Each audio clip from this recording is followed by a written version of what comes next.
मध्य प्रदेश के प्रशासन को शायद बुलडोजर कार्रवाई करने का नशा हो चुका है। प्रशासन द्वारा मदरसे, मस्जिदों और मज़ारों को अवैध बताकर ध्वस्त कर दिया जाता है, ताले लगा दिए जाते हैं, लेकिन अब तो हद ही हो गई है। मध्य प्रदेश के बैतूल में अब्दुल नईम द्वारा बनवाया गया एसके पब्लिक स्कूल को प्रशासन ने अवैध बताते हुए बुलडोजर चला दिया, जबकि जमीन के पूरे दस्तावेज मौजूद हैं। इस घटना के बाद मध्य प्रदेश में बुलडोजर कार्रवाई को लेकर एक बार फिर सवाल खड़े हो गए हैं। ये तस्वीरें बैतूल जिले के भैंसदेही ब्लॉक के ढाबा गांव की हैं। यहीं एसके पब्लिक स्कूल पर प्रशासन का बुलडोजर चला।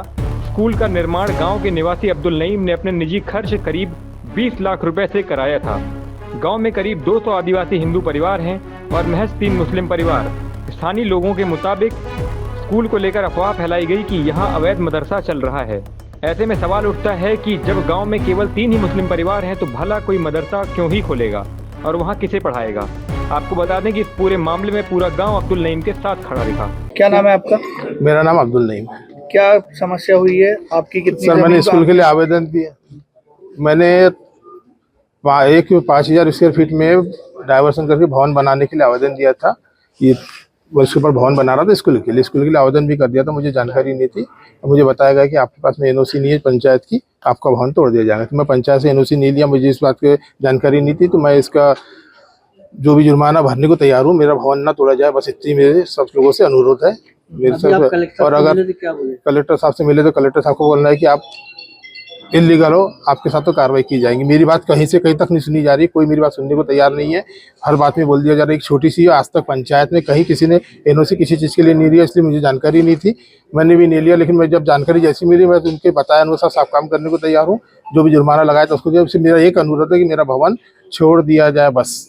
अगर मेरे भवन के ऊपर किसी भी तरह की कार्रवाई की जाएगी तो मैं अपना आत्मदाह कर लूँगा। और हकीकत मैं ऐसे सिर्फ बताने के लिए नहीं कर रहा हूँ, मैं बहुत दुखा हूँ अंदर से, मैं सही में आत्मदाह कर लूँगा। किस क्लास तक के स्कूल खोलना? मैं नर्सरी से 8वीं तक खोलना चाह रहा था। अब मेरा कोई इरादा नहीं खोलना चाह रहा मैं। लोग ये आरोप लगा रहे थे, वहाँ जो खबरें आई थी कि मदरसा खोल रहे हैं, क्या ये जानकारी? सर, मैंने एमपी बोर्ड से स्कूल के लिए आवेदन 30 दिसंबर को किया। अब एमपी बोर्ड से आवेदन किया और अभी तो वहाँ कुछ कह रहे हैं, तो फिर मदरसा का कैसा? और वहाँ पे सिर्फ गिनती के 3 मकान है हमारे मुस्लिम लोगों के।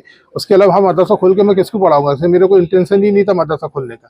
देखिए, ग्राम पंचायत ढाबा में ऐसी कोई गतिविधियां नहीं चल रही है। जो आरोप लगाया जा रहा है कि मदरसा चल रहा है, ऐसा कुछ नहीं चल रहा। और पूरे गांव वाले आए हैं और गांव वालों की सहमति से स्कूल बन रहा है ताकि उनके बच्चे बेहतर तरीके से पढ़ सके। पंचायत से अनुमति ली गई? पंचायत से अनुमति प्राप्त हो गई है, अनापत्ति पत्र भी प्राप्त हो गया पंचायत द्वारा। कुछ लोग हैं जो जबरन का ही मुस्लिम होने पे मदरसा चला रहे हैं, ऐसे आरोप लगा रहे हैं। पर जो ग्रामवासी ढाबा वाले, ऐसा मतलब कुछ नहीं है, सब आरोप लगाए जा रहे हैं। और मैं चाहता हूं कि भवन को ना तोड़ा जाए।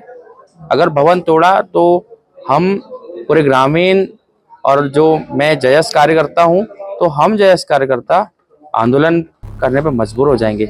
मामले में प्रशासन ने जांच की और अधिकारियों ने पहले दस्तावेजों को सही बताया। सिर्फ पंचायत की एनओसी का मुद्दा सामने आया। स्कूल संचालक ने आपत्ति के बाद पंचायत से एनओसी भी हासिल कर ली, लेकिन इसके बावजूद प्रशासन ने स्कूल के एक हिस्से पर बुलडोजर चलवा दिया। वहीं इस मामले पर क्या कहना है कलेक्टर का, सुनिए। देखिए, ये जो ग्राम ढाबा के प्रकरण के बारे में आप बता रहे हैं, वो प्रकरण कल मेरे नॉलेज में आया था जब ग्राम ढाबा के जो अब्दुल नईम को लेके कोई कांग्रेस पदाधिकारी ज्ञापन के रूप में मेरे पास में आए थे। उस समय मैंने प्रकरण की वस्तुस्थिति ली थी। ग्राम पंचायत, जो आप जिस निर्माण कार्य की बात बता रहे हैं, जिस संरचना की बात बता रहे हैं, वो ग्राम पंचायत ढाबा में है। और ग्राम पंचायत ने जो पंचायत राज अधिनियम में उसके प्रावधानों के तहत सेक्शन 55 में संभवतः 55 सेक्शन है वो, उसमें उनकी सुनवाई की थी या उनको नोटिस वगैरह देने की प्रॉपर कार्रवाई की। और अवैध निर्माण होने के कारण उस संरचना को ग्राम पंचायत के माध्यम से ध्वस्त किया है।